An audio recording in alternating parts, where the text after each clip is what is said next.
And to close out this long episode is Empire City 1931. This is yet another game I'd never heard of before deciding to play it for this channel. So that means of the 8 games covered in this episode, only Robo Army, Narc and Bad Dudes were games I knew of beforehand.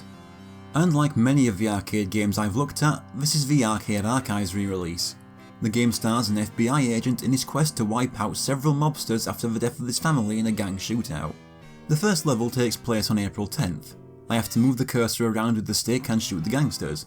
There's a timer counting down to an enemy shot and I have to time pressing the dodge button right, otherwise I die. I have limited bullets to prevent me from mashing, as running out also results in a death. And this is pretty much the game. I get gangsters hiding behind hostages, behind buildings, behind windows, and after taking one out I get an arrow pointing me in the direction of the next. Since I'm not used to the dodge timing yet, I get killed in this first level a few times. Gotta just say now that I do not enjoy how this game plays. With the way the cursor controls, it feels more like I'm really dragging the camera along with me and it's fighting back.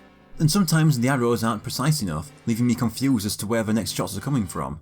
But after a few minutes of constant dying, I take out the last guy hiding next to a church bell. My remaining bullets get added up for points and I move on to round 2, taking place on May 5th. It's early morning I think, and despite a new environment there's a lot of returning hiding places. Windows, the sides of buildings, out in the open. But now there's also hiding behind the top of this tall wall, on a roof and behind crates. I die once but get it on just a second try, with the final enemy being this big guy hiding in a warehouse. His balls are immune to bullets so I can only kill him by shooting the upper body. Round 3 is on May 21st. Here I learn there are no consequences for killing the hostages some of them hide behind. We also get to see another of my peeves with this game, as the game is really picky about what actually counts as a hit. One of those shots clearly made contact. I also think this is the first case of an enemy actually moving as he runs along the pavement. Other than that, nothing much new, and the boss is a guy with a Tommy gun standing on a crate on a roof. We then move ahead to June 12th for round 4. It's night now and there's crates everywhere. The Tommy gun dude is now a regular enemy as well, and we gain car doors as one of the new enemy hiding places, along with guys who can shoot through the scenery at me where I can't hit them. But this one also doesn't take too many attempts and the last guy is another big one in a warehouse. Round 5 now and it's July 19th. This time we're inside a building surrounded by doors constantly opening to let through mobsters. There's also still guys hiding behind walls and windows. After I take a few of them out, the lights are shot, but it doesn't really change much. This one only takes me 2 tries, with the last one being a man with a hostage.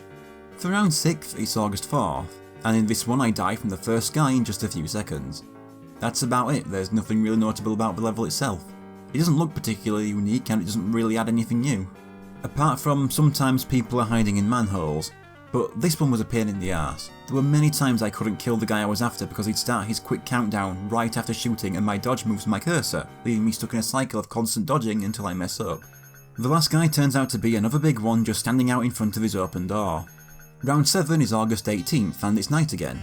I get guys trying to avoid me by jumping out of windows here. Like round 6 there's nothing else to talk about and it takes a while to get past it for the same reasons. But this time there's really nothing else. I take out the last guy and move on. Round 8 is September 12th and it looks very similar to the last stage, just at day. Literally nothing new, takes about 3 minutes. On clearing this round I have a shot at the big mafia boss. I have 10 seconds and 1 shot as he speeds between many windows and I have reduced visibility. And the worst part? If you fail, you have to repeat the previous round. And I do. It takes me 5 minutes to get back through round 8, but this time I blow his brains out and avenge my family or whatever. No ending, the game just loops back to the beginning. Yeah, I didn't like this one.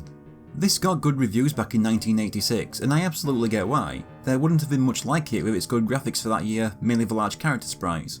But 36 years later, this was just a chore for me. I was surprised to find my full recording was only 28 minutes, as I felt I'd been at it for about 2 hours by the time I was done. My least favourite game of this episode. That's the end of this long episode, but there's still some music ranking videos coming up, all still 2 days apart. After that we're back to the usual 5 days between videos. But to make up for it I will be kicking it off with a very popular game, as you'll see in the preview after the ranking.